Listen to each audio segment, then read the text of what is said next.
പാലക്കാട് ഉപതെരഞ്ഞെടുപ്പ് നടക്കാനിരിക്കെ ബി.ജെ.പിയിൽ ഭിന്നത രൂക്ഷമാകുന്നുവെന്ന് വാർത്ത. ജില്ലാ നേതൃത്വത്തെ വിമർശിച്ച ജില്ലാ കമ്മിറ്റി അംഗം തരൂർ സുരേന്ദ്രൻ രംഗത്ത് വന്നു. ആരെങ്കിലും വളർന്നു വന്നാൽ ഉടൻ വെട്ടിനിരത്തുന്ന രീതിയാണ് നേതാക്കൾക്കെന്ന് തരൂർ സുരേന്ദ്രൻ പറയുന്നു. ആരെങ്കിലും ഒരാൾ ഇപ്പം നമ്മളിവിടെയൊക്കെ വളർത്തി ഞാൻ നല്ലൊരു ഇതിൽ വരുന്നു കണ്ടു കഴിഞ്ഞ് എന്നെ ചോട്ടി താത്ത എന്താ വഴി അതാ നോക്കുക. അപ്പോൾ കഴിഞ്ഞല്ലോ, പാർട്ടിയുടെ പരിപാടി കഴിഞ്ഞല്ലേ.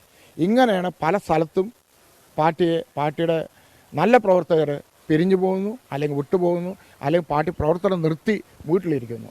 വരാൻ പോകുന്ന പഞ്ചായത്ത് ഇലക്ഷനും അല്ലെങ്കിൽ അസംബ്ലി ഇലക്ഷനും താറുമാറാക്കാനും അതിലേക്കൊരു വിഭാഗീയത കൊണ്ടുവരാനും അതിൽ ബി.ജെ.പിക്ക് വോട്ട് കിട്ടാതിരിക്കാനുള്ള പരിപാടിക്കല്ലേ ഈ ഒരു നീക്കം എന്നാണ് ഞങ്ങളുടെ പെരുങ്ങോടിച്ചി പഞ്ചായത്തിലെ പ്രവർത്തകർക്കും ഞങ്ങൾക്കെല്ലാവർക്കും തോന്നിയിട്ടുള്ളത്. പാലക്കാട് നിന്ന് നിഖിൽ പ്രമേഷ് ഈ വാർത്തയുടെ കൂടുതൽ വിവരങ്ങൾ നമുക്ക് നൽകും. ഗുഡ് മോർണിംഗ് നിഖിൽ പ്രമേഷ്, പറയൂ. Good morning.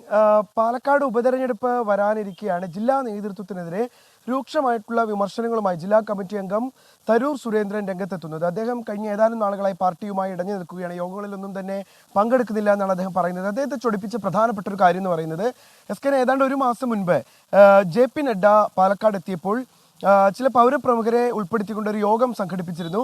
ആ യോഗത്തിലേക്ക് നിലവിൽ കോൺഗ്രസുമായി ഇടഞ്ഞു നിന്ന് മുൻ MLA ആയി ഇടതുപക്ഷത്തിനൊപ്പം ചേർന്ന് നിൽക്കുന്ന AV ഗോപിനാഥ് പങ്കെടുത്തിരുന്നു. AV ഗോപിനാഥിനെ ആ യോഗത്തിൽ പങ്കെടുപ്പിച്ചിരുന്നു.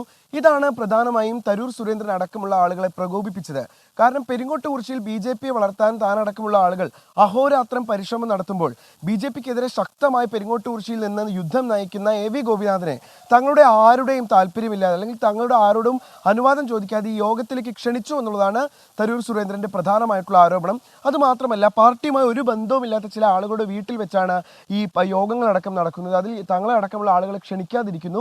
ഈ രീതിയിൽ മുന്നോട്ട് പോവുകയാണെങ്കിൽ പാലക്കാട് ഉപതെരഞ്ഞെടുപ്പിൽ BJPക്ക് വിജയിക്കാൻ കഴിയുന്ന സാഹചര്യം ഇല്ല എന്നാണ് അദ്ദേഹം തുറന്നടിക്കുന്നത്. നേതാക്കൾക്ക് വിജയിക്കണമെന്നോ ഒരു പ്രതിനിധിയെ നിയമസഭയിൽ എത്തിക്കണമെന്നോ ഒന്നും താല്പര്യമില്ല. അവർക്ക് തമ്മിലടിയാണ് അവരുടെ പ്രധാനം. കുത്തിത്തിരിപ്പാണ് നേതാക്കൾ തമ്മിൽ ഉണ്ടാക്കിക്കൊണ്ടിരിക്കുന്നത് എന്നും അദ്ദേഹം പറയുന്നുണ്ട്. ജില്ലാ നേതൃത്വത്തിന് ഇതുമായി ബന്ധപ്പെട്ട് പരാതി നൽകിയെങ്കിലും അതിൽ നടപടി ഉണ്ടാകാത്തതിനാലാണ് ഇത്തരത്തിൽ മാധ്യമങ്ങൾക്ക് മുന്നിൽ വന്ന് തുറന്നു പറയേണ്ട സാഹചര്യം ഉണ്ടായത് എന്നും അദ്ദേഹം പറയുന്നുണ്ട്. ഈ രീതിയിൽ പാർട്ടി മുന്നോട്ട് പോവുകയാണെങ്കിൽ യാതൊരു തരത്തിലുള്ള ഗുണവും BJPക്ക് കേരളത്തിൽ ഉണ്ടാക്കാൻ കഴിയില്ല എന്നുകൂടി അദ്ദേഹം പറഞ്ഞു വെക്കുന്നുണ്ട്. താങ്ക് യു നിഖിൽ പ്രമേഷാണ് വിവരങ്ങൾ നൽകിയത്.